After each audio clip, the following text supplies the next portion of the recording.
Hey there, it's Dean Mannix. We're getting some fantastic feedback on this series, so thanks for that. And it's all about conversations at kickoffs. Now, I commonly see survey results that tell me that 3 out of 4 of the customers at the salespeople I'm working with have indicated they'd be happy to recommend them. And yet, when I do an analysis of the number of meetings that those salespeople have actually had with referred prospective customers, I generally find that the majority of salespeople have had no referral meetings in the previous 60 to 90 days. Now, when I analyse how many deliberate referral conversations that salespeople have had with happy customers, once again, I generally find a very similar result. And the point I'm making here is that despite customers indicating they're happy to help, the majority of salespeople are not turning that willingness into actual referrals. And customers aren't the only people in our lives that would help us if we were just better at asking for help and staying top of mind.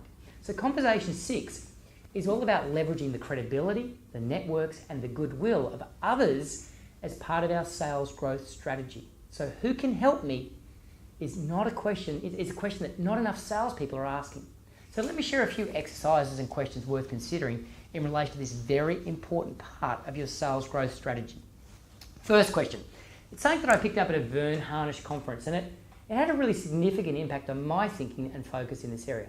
Really simple question, but it normally takes, I find, about 3 or 4 sessions to really answer it effectively. And the question is, who are the 20 people that will have the biggest influence on my success or failure in the coming year?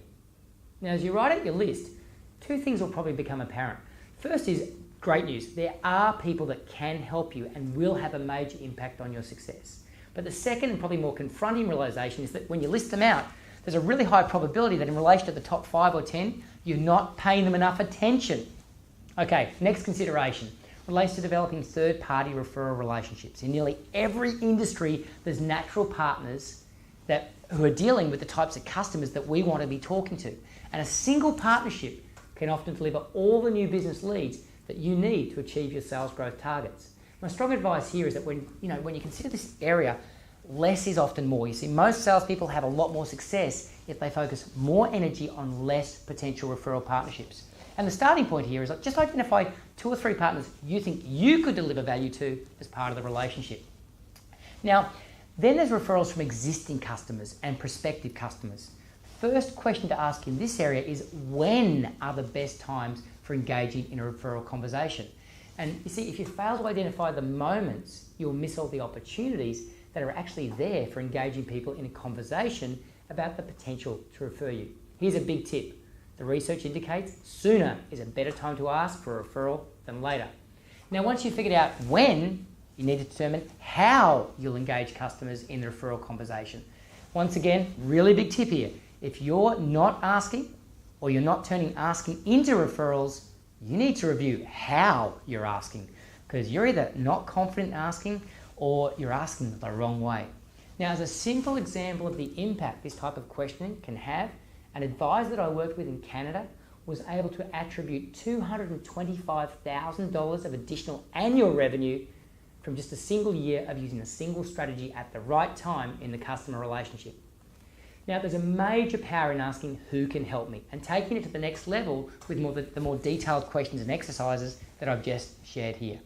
We're 6 conversations into the 8 must-have kickoff conversations. And if you're following this series, I really hope it's helping you clarify where the growth is going to come from, and it's building your confidence that it is possible.